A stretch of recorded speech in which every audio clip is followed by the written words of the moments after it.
नमस्कार व्यूअर्स, आप सबको मेरे चैनल में स्वागत है। व्यूअर्स, आज की वार्ता केंद्रित है जन्म कुंडली में ऐसा क्या योग होना चाहिए जिससे एक व्यक्ति को सरकारी नौकरी यानी कि गवर्नमेंट जॉब मिल जाती है। अनगिनत लोगों का ये सवाल है, बताइए वो कौन सा कॉम्बिनेशन कुंडली के अंदर होता है जिससे सरकारी नौकरी की प्राप्ति होती है। मैं बता दूं व्यूअर्स, सरकारी नौकरी पाने की चाहत किसे नहीं होती है, लेकिन क्या सभी को सरकारी नौकरी मिल पाती है? नहीं। लेकिन ऐसा क्यों होता है? दरअसल ऐसा राशि के योग के कारण होता है। आपकी कुंडली में यदि सरकारी नौकरी का योग है तो आपको जरूर गवर्नमेंट जॉब प्राप्त होगा। लेकिन यदि सरकारी नौकरी का योग जन्म कुंडली में नहीं है तो आप लाख चाहें कोशिश कर लें, आपको मिल नहीं पाएगा। सरकारी नौकरी पाने के लिए प्रयास तो ज़रूरी है, पर मैं बता दूं व्यूअर्स, अगर भाग्य साथ ना हो तो रास्ते आसान नहीं होता। ज्योतिष में ऐसा क्या कारण है जिसके कारण व्यक्ति को सरकारी योग मिलता है? वैसे तो नौकरी का मुख्य कारक शनि होता है, पर नौकरी पाने में अन्य पाप ग्रहों की भूमिका भी होती है। कुंडली का 6वां और 11वां भाव नौकरी से सीधे संबंध रखता है। इनके स्वामी भी नौकरी पाने में बहुत बड़ी भूमिका निभाते हैं। कुंडली में अग्नि और पृथ्वी राशियां नौकरी पाने में खूब सहायता करती है। जब कुंडली में सूर्य या चंद्रमा में से कोई एक मजबूत हो तो सरकारी नौकरी मिलने के चांसेस बहुत बढ़ जाते हैं। कुंडली में यदि पंच महापुरुष योग हो तो भी सरकारी नौकरी के योग बनते हैं। सरकारी नौकरी आज के युग में मिलना एक लॉटरी मिलने के समान है। जिसका जन्म कुंडली शक्तिशाली होगा उसे सरकारी नौकरी अवश्य मिलेगा, और जिसके जन्म कुंडली में राजयोग कॉम्बिनेशन नहीं होगा, सूर्य बलवान नहीं होगा, उसे सरकारी नौकरी मिलने में बहुत मुश्किल अनुभव होगा। मैं बता दूं व्यूअर्स, प्राचीन ज्योतिषीय ग्रंथ सरकारी नौकरी के लिए कौन कौन से कॉम्बिनेशन के बारे में बतलाती है, उनके बारे में मैं चर्चा कर लूं जिससे आप इनसे अवगत हो जाएं। मैं बता दूं व्यूअर्स, अगर कुंडली में किसी जातक के 10th स्थान यानी कि 10th हाउस, जिसे कार्यक्षेत्र माना जाता है, मजबूत है और 10th स्थान में अगर सूर्य, मंगल या बृहस्पति की दृष्टि पड़ रही है तो सरकारी नौकरी के प्रबल योग बनते हैं।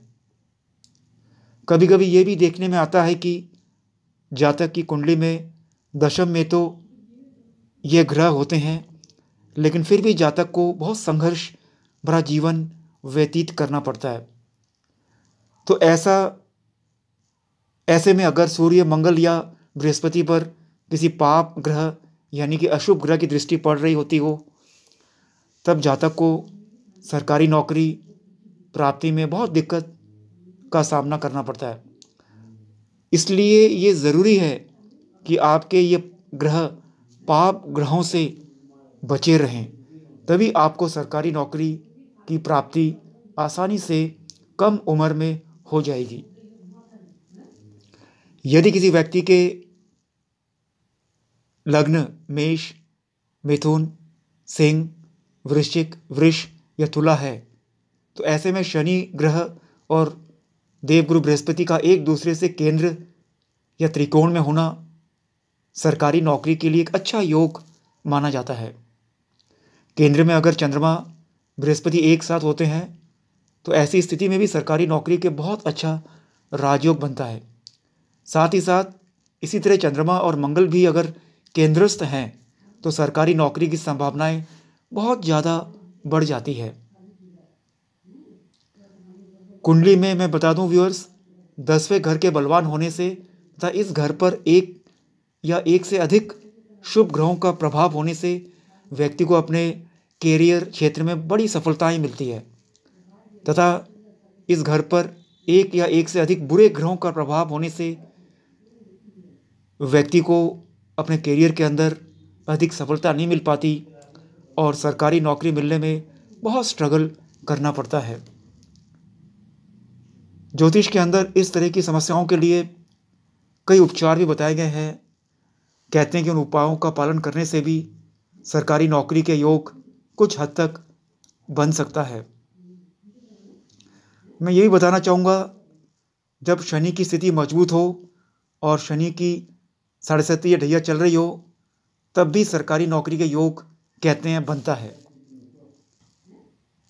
सरकारी नौकरी मिलने में बाधा तब आती है जब बृहस्पति की स्थिति काफ़ी ज़्यादा मजबूत हो,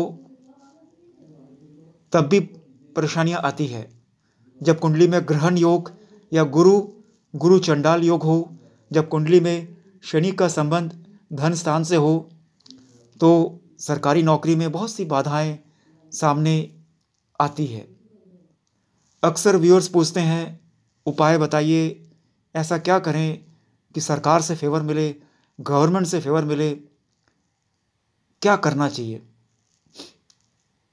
मैं बता दूं, सरकारी नौकरी प्राप्त करने के लिए या गवर्नमेंट से अवार्ड, स्कॉलरशिप, फेलोशिप या नौकरी का आशीर्वाद प्राप्त करने के लिए रोज उगते हुए सूर्य को जल अर्पित करें।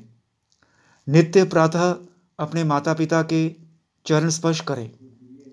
हल्के लाल रंग का खूब प्रयोग करें। माणिक्य अथवा नीलम धारण करें। रोज सुबह और शाम को 108 बार गायत्री मंत्र का जाप करें। दुर्गा सिद्ध कुंजिका स्तोत्रम का जाप करें। पशु पक्षियों को दाना खिलाएं। लोगों का सेवा करें। इससे आपको सरकारी नौकरी के मिलने के चांसेस बहुत बढ़ जाते हैं। व्यूअर्स, ये था कुंडली में कुछ शास्त्रीय योग जो प्राचीन ज्योतिषीय ग्रंथ में वर्णित है। अगर वो आपके कुंडली में विराजमान है तो निश्चित रूप से शर्तिया तौर पर आपको सरकारी नौकरी मिलेगा ही। यदि ये योग जो मैंने वर्णित किया वो नहीं है तो आपको मिलना बिल्कुल नामुमकिन है। आप व्यर्थ में सरकारी नौकरी का चेष्टा करेंगे और समय भी बर्बाद होगा। लेकिन कुछ उपाय आप ले सकते हैं। अगर मालिक परमात्मा का आशीर्वाद, ब्लेसिंग्स मिल जाए तो दुनिया में कुछ भी संभव है। जन्म कुंडली से भी ऊपर मालिक ईश्वर है, जो अगर चाहे तो आपको अपना ब्लेसिंग्स देकर, अपनी लीलाएं दिखाकर चमत्कार क्रिएट हो सकता है। धन्यवाद व्यूअर्स। एक और वार्ता के साथ फिर मुलाकात होगी। बाय।